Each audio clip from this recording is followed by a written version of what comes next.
और इंडिया के अंदर सीट बंटवारे को लेकर के अंदरूनी कलह अभी भी जारी है। खासकर कहलगांव और वैशाली को लेकर के आरजेडी और कांग्रेस में मतभेद दिख रहा है। इस पूरी खबर पर ज्यादा जानकारी दे रहे हैं न्यूज 18 संवाददाता संजय कुमार।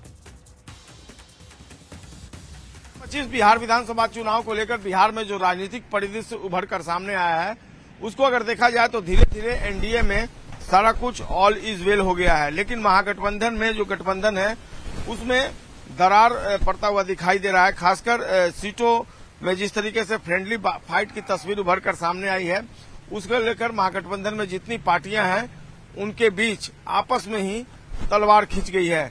खासकर आरजेडी और कांग्रेस की बात कर रहे हैं तो कहलगांव और वैशाली को लेकर दोनों के बीच जो है वो मतभेद उभर कर सामने आया है। इस बीच राजेश राम जो कुटुंबा विधानसभा क्षेत्र से चुनाव लड़ने वाले हैं, वहां पर भी आरजेडी ने अपना कैंडिडेट खड़ा करने का फैसला लिया है और सुरेश पासवान वहां पर राजेश राम को चुनौती देंगे, यह बात अब तय हो गई है।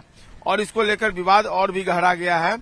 कांग्रेस और सीपीआई के बीच पहले से ही फ्रेंडली फाइट की तस्वीर उभर कर सामने आई। कुल मिलाकर जो तस्वीरें सामने आई हैं उसके बाद से अजीबोगरीब स्थिति और अजीबोगरीब राजनीति देखने को मिल रही है महागठबंधन में। शनिवार को जो नियमित बैठक होती थी महागठबंधन की, वो भी नहीं हुई है। और इस बीच बिहार कांग्रेस प्रभारी कृष्णा अल्लावरू जो हैं वो दिल्ली चले गए हैं। महागठबंधन में जो नियमित डायलॉग की जो बात होती थी वो डायलॉग भी पूरी तरीके से बंद हो गया है और नेताओं ने आपस में बातचीत करना भी बंद कर दिया है। अब ऐसे में अब जो लेफ्ट की पार्टियां हैं वो तेजस्वी यादव से उम्मीद कर रही हैं कि तेजस्वी यादव इस पूरे मामले में पहल करेंगे और धीरे धीरे सारी चीजें जो हैं वो पटरी पर आएगी। देखना होगा डैमेज कंट्रोल के लिए अब लेफ्ट की पार्टियों ने पहल शुरू की है, ये कितना कारगर साबित होता है। लेकिन फिलहाल महागठबंधन जो है उसकी राजनीति अधर में लटकी हुई दिख रही है। कैमरा पर्सन धर्मवीर के साथ संजय कुमार, न्यूज 18 पटना। और बिहार चुनाव में जीत की रणनीति बनाने में जुटे महागठबंधन को बड़ा झटका लगा है। जेएमएम ने बिहार विधानसभा चुनाव में 6 सीट पर अकेले लड़ने का ऐलान कर दिया है। वहीं जेएमएम ने यह कहा है कि बिहार चुनाव के बाद झारखंड में भी गठबंधन की समीक्षा होगी। हमने कहा कि हम लोग समीक्षा करें चुनाव के बाद। कई दिनों से हिचकोले खा रहे महागठबंधन का एक हिस्सा बनते बनते टूट गया। जेएमएम ने महागठबंधन से अलग राह का ऐलान कर दिया है। जेएमएम ने गठबंधन के साथ चुनाव लड़ने से इनकार कर दिया है। प्रेस कॉन्फ्रेंस कर पार्टी महासचिव ने इसका ऐलान किया। जेएमएम ने बिहार में 6 सीटों पर चुनाव लड़ने का ऐलान किया है और कहा कि ये संख्या बढ़कर 10 तक हो सकती है। जेएमएम ने बिहार की चकाई, कटोरिया, मनिहारी, जमुई, पीरपैंती और धमदाहा सीट पर चुनाव लड़ने का ऐलान किया है। पार्टी ने ये तय किया है कि बिहार में अपने सांगठनिक ताकत के साथ 6 विधानसभा चुनाव में अपने उम्मीदवार को उतारेंगे। जेएमएम महासचिव सुप्रियो भट्टाचार्य ने गठबंधन धर्म निभाने के बाद भी बिहार में धोखा देने का आरोप लगाया और कहा कि हर बार धोखा नहीं दिया जा सकता।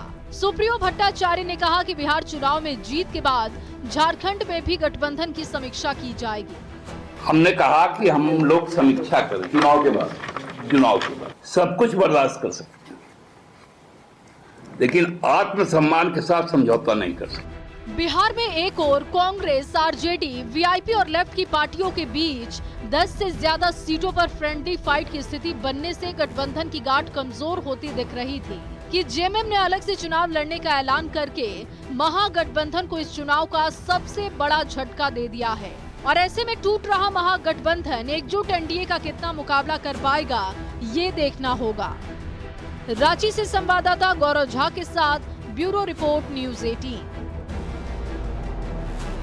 देखिए, महागठबंधन में खटपट जारी है और इस पर अब सियासत भी शुरू हो गई है। बिहार के डिप्टी सीएम सम्राट चौधरी ने निशाना साधा है। सोशल मीडिया एक्स पर निशाना साधा गया है सम्राट चौधरी की तरफ से, जहां उन्होंने महागठबंधन को लठबंधन बताया है और ये लिखा कि लठबंधन में बिखराव जारी है और इसके सभी घटक दल अब अपना अलग अलग रास्ता तलाश रहे हैं। चुनाव से पहले अगर ऐसा भगदड़ मचा है तो चुनाव के बाद क्या होगा? अब जेएमएम ने साथ छोड़ दिया है। तो देखिए सम्राट चौधरी का ये पोस्ट आपको दिखा रहे हैं। सम्राट चौधरी ने एक फोटो भी शेयर किया है और इस फोटो के माध्यम से भी वो ये बताने की कोशिश कर रहे हैं कि महागठबंधन में ऑल इज वेल नहीं है, जबकि एनडीए में सब कुछ ऑल इज वेल है। अगर गठबंधन में चुनाव से पहले ये स्थिति है कि अब अलग अलग पार्टी अब अपने अपने उम्मीदवार उतार रही है और गठबंधन में एकजुटता नजर नहीं आ रही है, हर पार्टी की तरफ से अपने अपने उम्मीदवार उतारे जा रहे हैं, तो सोचिए कि आप इलेक्शन के बाद यानी चुनाव के बाद क्या होगा।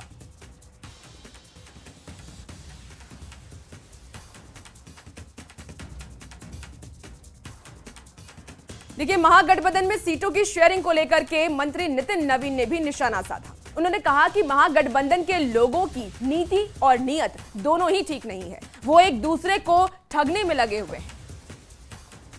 मानता हूं कि जिसकी नीति और नीयत सही नहीं हो वो गठबंधन कभी चल ही नहीं सकता। वो सब एक दूसरे को ठगने में लगे हैं। मैं यही मानता हूं कि जिसकी नीति और नीयत सही नहीं हो वो गठबंधन कभी चल ही नहीं सकता। वो सब एक दूसरे को ठगने में लगे हैं। अब आपको बताते हैं कि कौन कौन सी सीट पर महागठबंधन के कैंडिडेट आमने सामने हैं। महागठबंधन में देखिए इस वक्त पूरा कंफ्यूजन नजर आ रहा है, उम्मीदवारों को लेकर के भी, सीटों को लेकर के भी। वैशाली सीट की बात कर लेते हैं। आरजेडी की तरफ से अजय कुशवाहा है और संजीव कुमार कांग्रेस की तरफ से आमने सामने है, यानी कि ये फ्रेंडली फाइट है, लेकिन फाइट तो है। अब दूसरी सीट की बात कर ले तो लालगंज की सीट है। देखिए लालगंज से शिवानी शुक्ला आरजेडी की तरफ से और आदित्य कुमार राजा कांग्रेस की तरफ से इस वक्त आमने सामने हैं।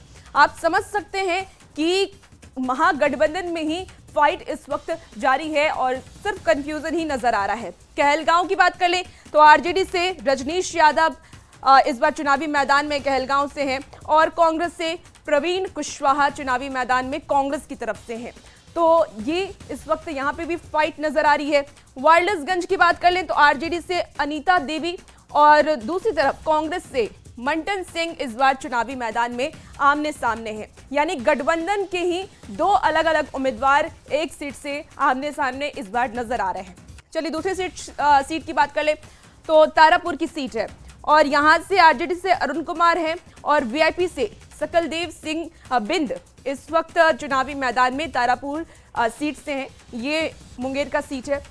गौरव बराम ये सीट भी काफी ज्यादा हाई प्रोफाइल इस वक्त नजर आ रहा है। आरजेडी से अफजल अली हैं और दूसरी तरफ वीआईपी से संतोष सहनी जो कि मुकेश सहनी के भाई हैं, वो इस बार चुनावी मैदान में हैं। आप सोच सकते हैं, समझ सकते हैं कि कितना टफ कंपटीशन इस बार नजर आ रहा है।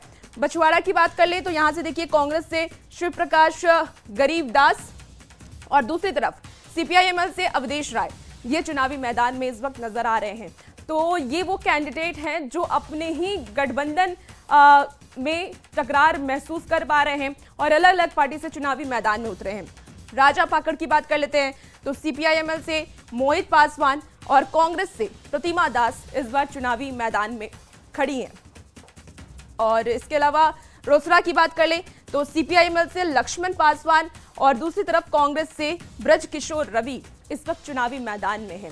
तो इस बार का जो चुनाव है वो बेहद ही दिलचस्प तो है ही, लेकिन महागठबंधन के लिए सिर फुटौल वाली स्थिति भी है और कंफ्यूजन भी है। बिहार शरीफ की बात कर ले तो सीपीआई से शिव कुमार यादव और कांग्रेस से ओमर खान इस वक्त चुनावी मैदान में है।